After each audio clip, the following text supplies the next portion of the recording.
A passagem de hoje é Marcos 6, versículos 35 a 44. Vamos ler juntos. E como o dia fosse já muito adiantado, os seus discípulos se aproximaram dele e lhe disseram: O lugar é deserto, e o dia está já muito adiantado. Despede-os, para que vão aos campos e aldeias circunvizinhas e comprem pão para si, porque não têm o que comer. Ele, porém, respondendo, lhes disse: Dai-lhes vós de comer. E eles disseram-lhe: Iremos nós e compraremos 200 dinheiros de pão para lhes darmos de comer? E ele disse-lhes: Quantos pães tendes? Ide ver. E, sabendo eles, disseram: 5 pães e 2 peixes. E ordenou-lhes que fizessem assentar a todos, em grupos, sobre a erva verde. E assentaram-se repartidos de 100 em 100 e de 50 em 50. E tomando ele os 5 pães e os 2 peixes, levantou os olhos ao céu e abençoou, e partiu os pães, e deu-os aos seus discípulos, para que os pusessem diante deles. E repartiu os 2 peixes por todos. E todos comeram e ficaram fartos, e levantaram 12 cestos cheios de pedaços de pão e de peixe. E os que comeram os pães eram quase 5.000 homens. Amém. Nesta manhã, compartilharei a palavra sob o título: O milagre dos 5 pães e 2 peixes. Dai-lhes vós de comer. O texto de hoje é a história dos 5 pães e 2 peixes, que conhecemos muito bem. Uma pequena refeição, conhecida como o lanche de uma criança, consistindo em 5 pedaços de pão e 2 peixes, alimentou 5.000 homens adultos, e ainda sobrou. Este milagre é, em suma, um milagre da quantidade. Uma porção para uma pessoa tornou-se porção para 5.000, e se contarmos as mulheres e crianças não incluídas no número, estima-se que havia cerca de 20.000 pessoas. É a história de um milagre que transformou uma porção para um em cerca de 20.000 porções. No entanto, ao meditar sobre a história do milagre dos 5 pães e 2 peixes, muitas vezes nos fazemos esta pergunta: se Deus pode fazer coisas assim, por que Ele não resolve o problema da fome e da alimentação da humanidade desta maneira? Por que Ele não impede que alguém morra de fome? Por que Deus não resolve completamente este problema da fome? Vamos examinar o que a Bíblia nos diz hoje sobre esta questão. Vocês se lembram do texto de ontem? No texto de ontem, Jesus teve compaixão da multidão que se aglomerava. Eu disse que essa compaixão não era apenas uma simpatia ou pena emocional. É como uma dor que sobe de dentro de forma incontrolável no momento em que se vê uma situação. A razão pela qual ele sentiu essa profunda dor e compaixão foi porque viu a multidão vagando como ovelhas sem pastor. Não foi porque eles estavam gravemente doentes, nem porque estavam mergulhados na pobreza. Ao ver o problema fundamental deles, vagando como ovelhas sem propósito na vida, Jesus sentiu uma dor e um sofrimento que surgiram do fundo do seu coração. A atmosfera de compaixão continua no texto de hoje. Vamos ler juntos o versículo 35. E como o dia fosse já muito adiantado, os seus discípulos se aproximaram dele e lhe disseram: O lugar é deserto, e o dia está já muito adiantado. Amém. Aqui no versículo 35, há informações sobre o tempo e o lugar. Primeiro, o tempo é o entardecer. Se o dia claro é um tempo em que se pode agir livremente, a noite pode ser vista como um tempo de perigo ou de medo. A noite na antiguidade, muito mais escura do que hoje, significava estar diretamente exposto ao perigo se estivesse fora de casa. Além disso, o lugar onde eles estavam era um lugar deserto. Está registrado que era um campo, mas que tipo de campo? Um lugar deserto. A própria palavra deserto já evoca um sentimento de desolação e solidão. Em suma, um lugar deserto é um lugar longe da esperança, um lugar onde não se pode esperar nada. É um lugar vazio e, por isso, um lugar onde nada se pode obter. O lugar deserto onde a multidão estava com Jesus era um lugar seco e desolado, sem esperança. É neste tempo sem esperança e neste lugar sem expectativas que o mais abundante milagre de Jesus se manifesta. No entanto, o texto de hoje não descreve o milagre dos 5 pães e 2 peixes como algo que Jesus realizou unilateralmente. Podemos ver como ele usa as coisas fracas, insuficientes e insignificantes das pessoas como elas são, mobilizando-as na obra deste milagre. Vamos ler juntos os versículos 36 e 37. Despede-os, para que vão aos campos e aldeias circunvizinhas e comprem pão para si, porque não têm o que comer.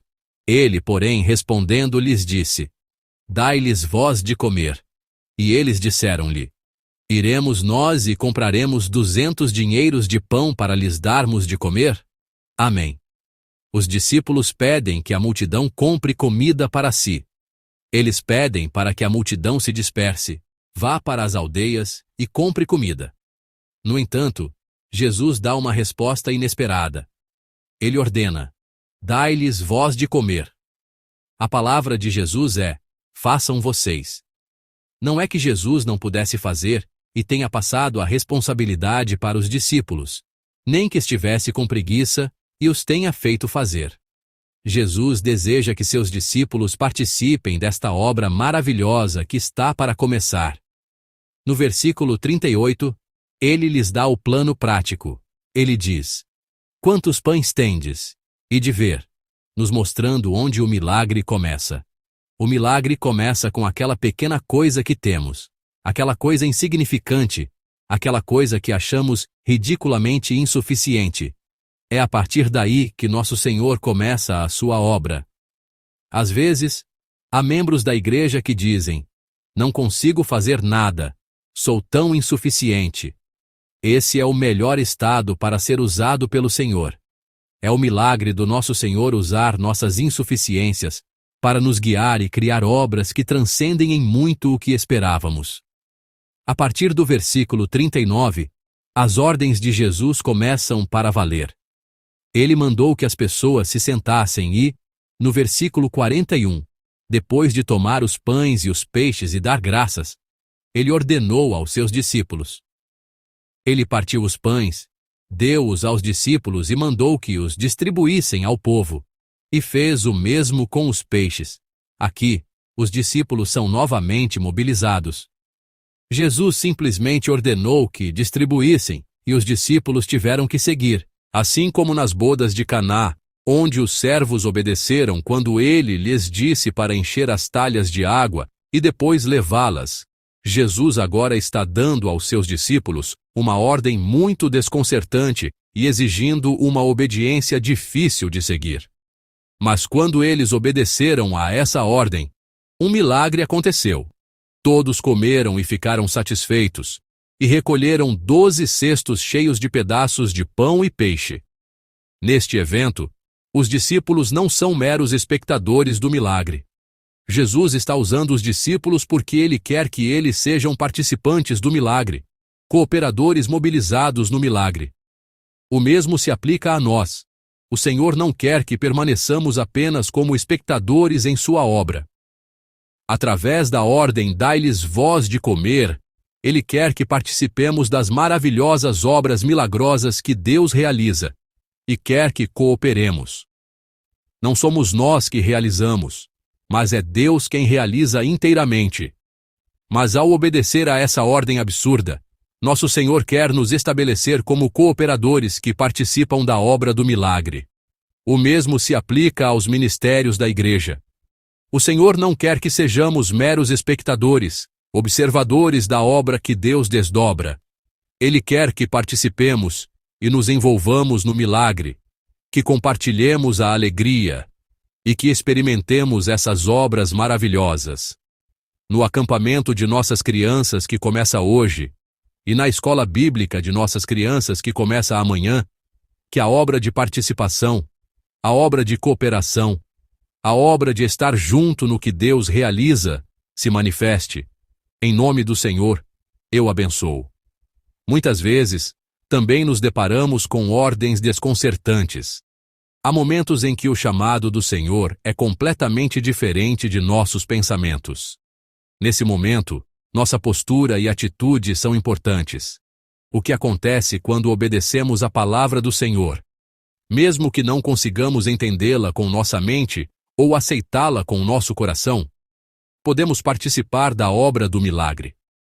Não apenas observando o milagre, mas sendo usados como ferramentas e meios para realizar a obra do milagre juntos. Então, qual é o benefício que os discípulos obtiveram ao se tornarem ferramentas deste milagre?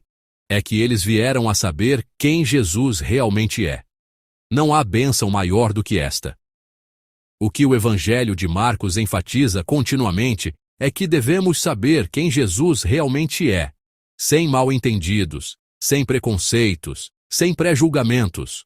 Quando os discípulos obedeceram à ordem difícil de dai-lhes vós de comer, quando seguiram a ordem de tomar os pães e os peixes, dar graças e distribuí-los, eles testemunharam e perceberam que tipo de pessoa Jesus era.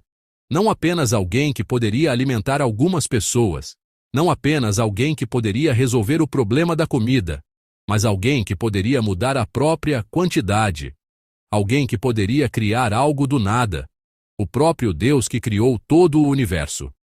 Assim, eles experimentaram, da maneira mais próxima e mais certa, como ferramentas participantes do milagre, que Ele é o único que pode resolver o problema fundamental da humanidade, o problema do pecado. Amados irmãos, espero que vocês vivam uma vida sendo ferramentas do milagre que Deus realiza. Que vocês vivam este dia, não como espectadores, mas como participantes e cooperadores na obra milagrosa de Deus. Para se tornar uma ferramenta do milagre de Deus, um cooperador do milagre, há uma decisão que precisa ser tomada. É deixar de lado minha racionalidade, meus pensamentos lógicos, e simplesmente obedecer completamente à palavra do Senhor. Quando ele disse para distribuir uma porção para 5.000 pessoas, embora essa ordem fosse incompreensível, é obedecer dizendo, já que o Senhor ordenou, eu distribuirei. Mesmo que pareça um absurdo, a obediência de simplesmente seguir a palavra do Senhor nos torna ferramentas do milagre. No entanto, há uma bênção ainda mais preciosa do que a bênção de se tornar uma ferramenta do milagre. É que viemos a saber quem Jesus realmente é. O fato de que Jesus é o Deus que criou todo o universo, que faz 5.000 porções de uma, 20.000 porções de uma. Aqui está a resposta para a primeira pergunta que fiz. Nossa pergunta era: por que Deus não resolve completamente o problema da fome e da alimentação? Se apenas a questão de comer for resolvida, se apenas o problema da fome for resolvido, isso não é saber quem Jesus realmente é. Nosso Deus abordou isso com muito cuidado. As pessoas, se apenas o problema de comer e beber for resolvido, verão nosso Senhor como apenas esse tipo de pessoa, e ficarão satisfeitas. Jesus vai muito além de ser alguém que dá pão. Ele se dirige à origem. Ele é o próprio início e começo da criação. Mesmo que os problemas de subsistência ainda sejam difíceis, saber exatamente quem Jesus é, essa é a maior bênção e o mais importante.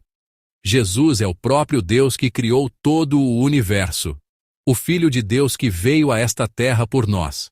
Saber disso é mais importante. É mais importante e mais necessário saber isso, mesmo com fome, do que estar de estômago cheio e não saber. É por isso que, depois dos 5 pães e 2 peixes, no texto de amanhã, o que Jesus faz?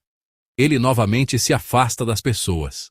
Ele vai sozinho novamente, para que as pessoas que o seguem apenas por causa da comida, porque foram alimentadas, saibam que nosso Senhor é uma pessoa muito mais fundamental. Jesus se afasta das pessoas. Amados irmãos em Cristo, mesmo que uma realidade difícil e desafiadora ainda esteja diante de nós, espero que vocês vivam uma vida olhando para o Senhor e confiando nele. Na ordem dai-lhes vós de comer, há um profundo propósito e plano de Deus. Ao obedecer a esta ordem, vocês desfrutarão da bênção de se tornarem cooperadores do milagre, e não espectadores. Vocês receberão a bênção de sentir na pele quem Jesus realmente é, de perceber com todos os nossos sentidos. a bênção de encontrar o Salvador de nossas vidas, percebendo que Ele é o Salvador.